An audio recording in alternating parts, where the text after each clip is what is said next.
ஓம் நமச்சிவாய. அனைத்து தமிழ் உள்ளங்களுக்கும் வணக்கம்.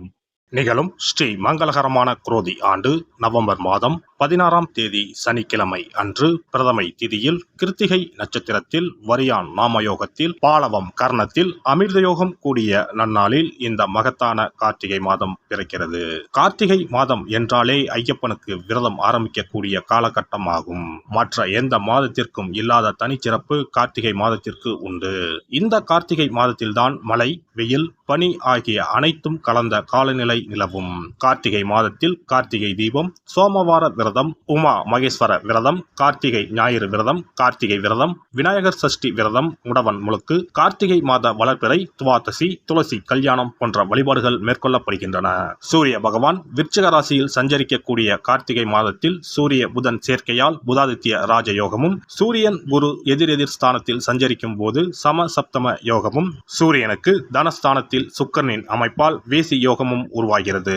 இந்த கிரக அமைப்பினால் உங்கள் ராசிக்கு இம்மாதம் ஏற்படும் சுபம் மற்றும் அசுப பலன்கள் என்ன என்பதனையும், அசுப பலன் ஏற்படுமாயின் ராசிக்காரர்கள் செய்ய வேண்டிய பரிகாரம் என்ன, வழிபட வேண்டிய தெய்வம் யார் என்பதனை பற்றியும் விரிவாக காண்போம். பிறக்கப் போகும் இம்மாதத்தில் உங்கள் வாழ்வில் வளமும் நலமும் செல்வ செழிப்பும் பெற்று வாழ்வில் உயரிய நிலையை அடைய எல்லாம் வல்ல எம்பெருமானை வேண்டி விரும்பி கேட்டுக்கொள்கிறேன். கன்னிராசி அன்பர்களே, நீங்கள் உணவிற்கு முக்கியத்துவம் அளிப்பவர்கள். இந்த மாதம் எதிலும் கவனமாக இருப்பது நன்மை தரும். சுக்கிர பகவானின் சஞ்சாரம் பணவரத்தை அதிகப்படுத்தும். பேச்சின் இனிமை, சாதுரியம் இவற்றால் எடுத்த காரியங்கள் கைகூடும். புண்ணிய காரியங்களில் நாட்டம் அதிகரிக்கும். தந்தையுடன் வீண் வாக்குவாதங்களை தவிர்ப்பது நல்லது. அவரை அனுசரித்து செல்வது மிக நல்லது. பூர்வீக சொத்துக்கள் மூலம் வரவேண்டிய லாபம் தாமதப்படும். தொழில் வியாபாரத்தில் எதிர்பார்த்த லாபம் பெற கடினமாக உழைக்க வேண்டியிருக்கும். புதிய ஆர்டர்கள் கிடைப்பதில் தாமதம் உண்டாகும். உத்தியோகத்தில் இருப்பவர்கள் கூடுதலாக உழைக்க வேண்டியிருக்கும். முயற்சிகள் எதிர்பார்த்த பலன் தராமல் போகலாம். வீண் அலைச்சல்கள் உண்டாகலாம். குடும்பத்தில் இருப்பவர்கள் உங்களின் ஆலோசனைகளை கேட்டு எதையும் செய்வார்கள். கணவன் மனைவிக்கு இடையே இருந்து வந்த பிரச்சனைகள் நீங்கும். பிள்ளைகளுடன் அனுசரித்து செல்வது நல்லது. பெண்களை பொறுத்தவரை எதிலும் முழு கவனத்துடன் ஈடுபடுவது நன்மையை தரும். பணவரத்து எதிர்பார்த்தபடி இருக்கும். கலைத்துறையினர் மற்றவர்களுக்கு உதவ போய் வீண் பலிகளை ஏற்பர். கவனம் தேவை. தொழில் தொடர்பான அலைச்சல்கள் அதிகரிக்கும். ஆனால் பணவரத்து திருப்திகரமாக இருக்கும். மற்றவர்களின் கருத்துக்களுக்கு மதிப்பு கொடுப்பது நன்மை தரும். அரசியல் துறையினருக்கு கூடுதல் பணி சுமையை ஏற்க வேண்டி இருக்கும். மேலிடத்தில் உங்களது கருத்துக்களை தெரிவிக்கும் போது கவனமாக பேசுவது நல்லது. வீண் அலைச்சல், தடை தாமதம் ஏற்படலாம். கவனம் தேவை. புதிய முயற்சிகளை தள்ளி போடுவது நல்லது. மாணவர்களுக்கு கல்வியில் வெற்றி பெற அதிக ஈடுபாட்டுடன் படிப்பது நன்மையை தரும். வீண் அலைச்சல்கள் ஏற்படலாம்.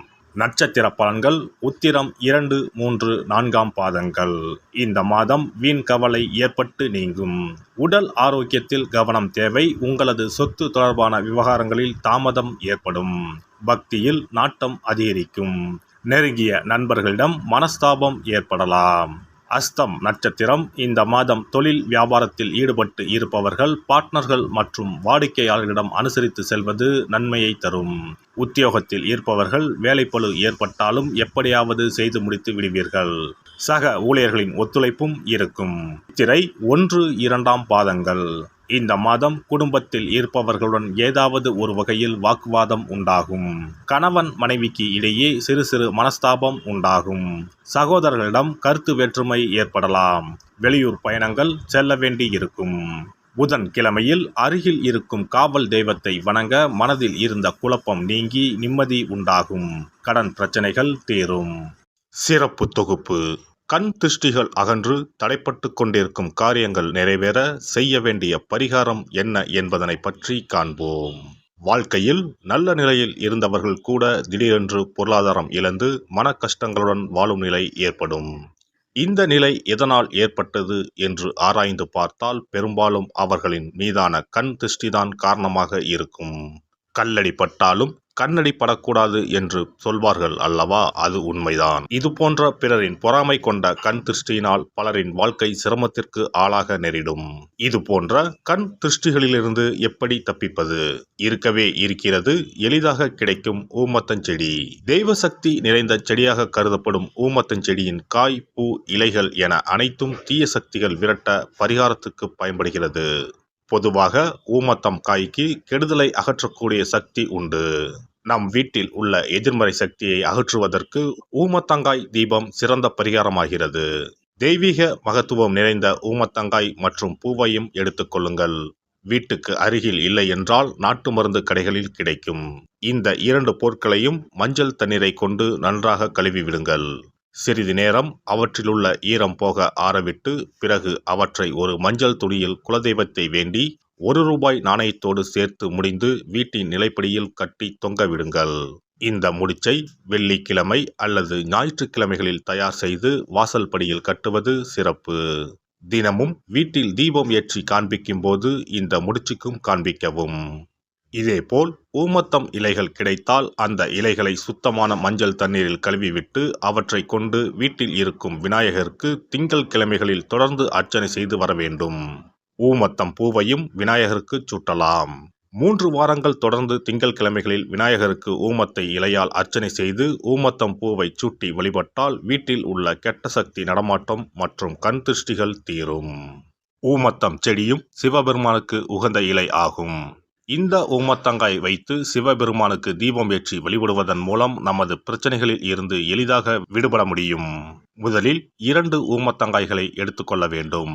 அவற்றின் மீது முட்கள் இருப்பதால் மிகவும் கவனமாக கையாள வேண்டும். ஊமத்தங்காயின் காம்பு பகுதிகளை வெட்டி கொண்டு கத்தியை பயன்படுத்தி ஊமத்தங்காயின் உள்ளே இருக்கும் விதை பகுதியை முழுவதுமாக நீக்கிவிட வேண்டும். பின்னர் 2 அகல் விளக்குகள் மற்றும் விளக்கு வைப்பதற்கான 2 தட்டுகளை எடுத்து சுத்தம் செய்து அவற்றிற்கு மஞ்சள் குங்குமம் பொட்டு வைத்துக் கொள்ள வேண்டும். பின்னர் 2 தட்டின் மீதும் ஒவ்வொரு அகல் விளக்கை வைத்துக் கொள்ள வேண்டும். அதன் பிறகு எப்போதும் பூஜை செய்வதற்கு வைப்பது போன்ற வெத்தலைப்பாக்கு, பழம் போன்றவற்றை வைத்துவிட்டு 2 விளக்குகளையும் ஏற்றி சிவபெருமானை மனதார வேண்டிக் கொள்ள வேண்டும்.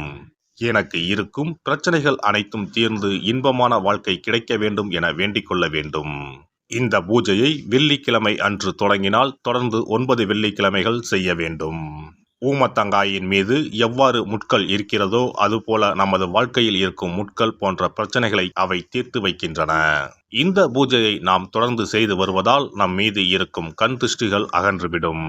தீராத துயரங்கள் தீர்ந்துவிடும். பணம், நகை நம்மிடம் பெருகி வரும். சிலருக்கு கையில் சுத்தமாக பணம் இருக்காது. வறுமை தாண்டவமாடும். கடன் தொல்லையால் கஷ்டப்படுவார்கள்.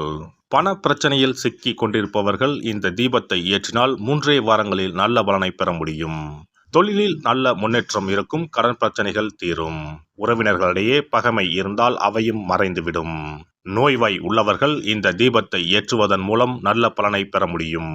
பொதுவாகவே எந்த பரிகாரம் என்றாலும் அதை முழு நம்பிக்கையுடன் செய்தால் மட்டுமே முழு பலன் கிடைக்கும் என்பதை நினைவில் கொள்ளுங்கள். எல்லாம் வல்ல இறையருளால் நீங்களும் உங்கள் அன்பு குடும்பமும் உடல் நலம், நீலாயுள், நிறை செல்வம், உயர் புகழ், மெய்ஞானம் ஓங்கி வாழ்க வளமுடன்.